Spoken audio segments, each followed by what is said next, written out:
तुम्हें कोई कितना भी डराने धमकाने या परेशान करने की कोशिश करेगा तो भी वो अपने प्रयासों में सफल नहीं हो पाएगा। जब तुम किसी के दुख का कारण नहीं बने हो तो कोई जबरन ज़बरदस्ती भी तुम पर आरोप लगाए या तुम्हें तंग करने की कोशिश करे तो उस इंसान के साथ क्या करना है और उसे कैसे रास्ते पर लाना है और सच सबको कैसे दिखाना है, ये मेरा काम है और ये मेरी ज़िम्मेदारी है। तुम ये सब में मत पड़ो और तुम एकदम निश्चिंत होकर सो। जो चीज़ें तुम्हारे हाथ में है ही नहीं, उन चीज़ों को कभी भी अपने ऊपर हावी मत होने दो। इसीलिए मैं पुनः कहता हूँ, तुम निश्चिंत होकर सो, निश्चिंत होकर उठो, निश्चिंत होकर जीवन जियो। तुम चिंता बिल्कुल मत करो। जो मेरे नियंत्रण में है सब मैं बहुत अच्छे से संभाल रहा हूँ और संभाल भी लूँगा। ये बहुत अच्छी तुमने एक प्रक्रिया शुरू की है कि सभी परिवार के लोगों को लेकर घर से बाहर टहलने जाते हो। खासकर अपने माता पिता के संग जाना तो बहुत ही अच्छी बात है। हमेशा 10 मिनट 15 मिनट के लिए इसी तरह टहलने जाओ, लेकिन एक मेरी तरफ से सलाह रहेगी कि एक निश्चित समय पर जाना है तो सूर्य की रोशनी में जाओ, चाहे सुबह जाओ चाहे शाम जाओ। लेकिन अगर रात में जा रहे हो तो रोज़ एक निश्चित समय पर या निश्चित रास्ते से मत जाओ, थोड़ा बदल कर जाओ। मैं तो यही सलाह दूंगा कि या तो सुबह जल्दी जाओ या शाम के वक्त जाओ। देर रात में टहलने से थोड़ा बचो। देर रात हो जाए तो घर पर रहना ही सर्वथा उचित होगा।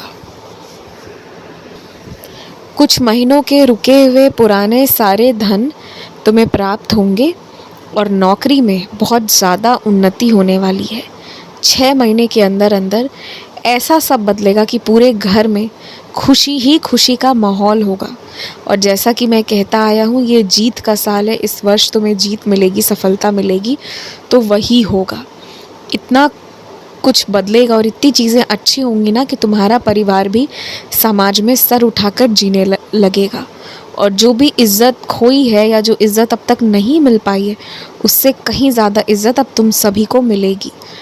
तुम्हारे ही सभी लोगों की मेहनत के वजह से, तपस्या की वजह से अब कुछ बहुत अच्छा होगा, तुम देख लेना। तुम्हारे मोहल्ले में जो बांसुरी वाला आता है या जो कुल्फ़ी वाला आता है या जो इसी तरह के कुछ छोटी मोटी चीज़ें लेकर आता है ना, तुम्हें उससे जो भी ख़रीदना होता है सड़क पर जाओ, ख़रीदो, बात अलग है, लेकिन घर के भीतर मत घुसने देना। और इस तरह से जैसे चूल्हा बनाने वाले या और भी कोई भी इस तरह के लोग आते हैं, चाकू छुरी सही करने वाले, इन सभी लोगों से बाहर बाहर मतलब रखो। और घर में और भी सदस्य रहते हैं तभी इन लोगों से कोई भी लेना देना किया करो। मैं तुम्हें सतर्क और सावधान करना चाहता हूँ कि आते जाते अनजाने लोगों को अपने घर पर मत आने दो या अपने घर का रास्ता सबको मत दिखाओ। तो भलाई तुम्हारी इसी में ये ज़्यादा तुम्हें सुरक्षा देगी और घर के लोग भी चिंतित नहीं रहेंगे। फिर घर से जो भी लोग सुबह बहुत जल्दी दफ्तर निकलते हैं ना, कोशिश किया करो कि सभी लोग नाश्ता करके जाएं और साथ में कुछ खाने के लिए ज़रूर लेकर जाएं।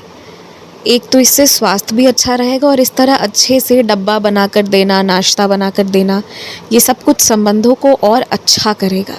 एक खुशहाल परिवार बनेगा। तो इसीलिए ये छोटी छोटी चीज़ें हैं, परंतु ये होनी चाहिए। चाहे पैसे कितने भी हो, बात अलग है, परंतु घर का खाना, घर से भेजा गया वो प्रेम भरा डब्बा यदि दोगे तो आपस में रिश्ता बहुत अच्छा, बहुत गहरा, बहुत सुंदर होता जाएगा। तो इन चीज़ों से कभी चूको मत। इस तरह के छोटे छोटे मौके जब भी मिले तो इस तरह से प्रेम बरकरार रहे, परिवार में खुशी रहे, इसके लिए संभवतः सभी प्रयास किया करो अपने तरफ से, और सामने वाले इंसान भी अपने तरफ से जितना हो पाएगा प्रयत्न करेगा। तुम ऐसी कोई भी सिनेमा, ऐसी कोई भी सीरियल, ऐसी कोई भी वीडियो नहीं देखा करो जिसमें कि बहुत ज़्यादा दुख है, गम है, या फिर जिसमें लोग बिछड़ रहे हैं, क्योंकि बिछड़ने का भय तुम्हें हमेशा रहता है और इसका मातम तुम हमेशा हरदम मनाते हो। तो इसीलिए ऐसी चीज़ों को मत देखो, क्योंकि तुम्हें अभी ये सब कुछ मुश्किल लग रहा है, पर अब से पहले भी जो भी तुम्हारे अपने बहुत करीबी लोग ये दुनिया भी छोड़ गए, तब भी तुम उनके बगैर जीकर इतने साल आगे आए हो। तो कल भी कल मतलब भविष्य में कभी भी अगर कुछ ऐसा होता भी है तो तुम जी लोगे, ऐसी कोई बात नहीं है कि नहीं जी पाओगे। परंतु जो चीज़ें अभी हुई ही नहीं हैं और अभी होंगी भी नहीं दूर दूर तक, सालों सालों तक, जब किसी का अभी दूर होना लिखा ही नहीं है तो बेवजह उन चीज़ों का मातम क्या मनाना। खुश होकर, सुखी होकर संग में रहना, भलाई तो इसी में है ना। तो संग में अच्छे से रहो, बेवजह मातम मत मनाओ। तो इसीलिए जो जिन चीज़ों में बिछड़न है वैसी चीज़ों को मत देखा करो, मत सुना करो, वरना वो तुम्हें परेशान करके अंदर से रख देती हैं।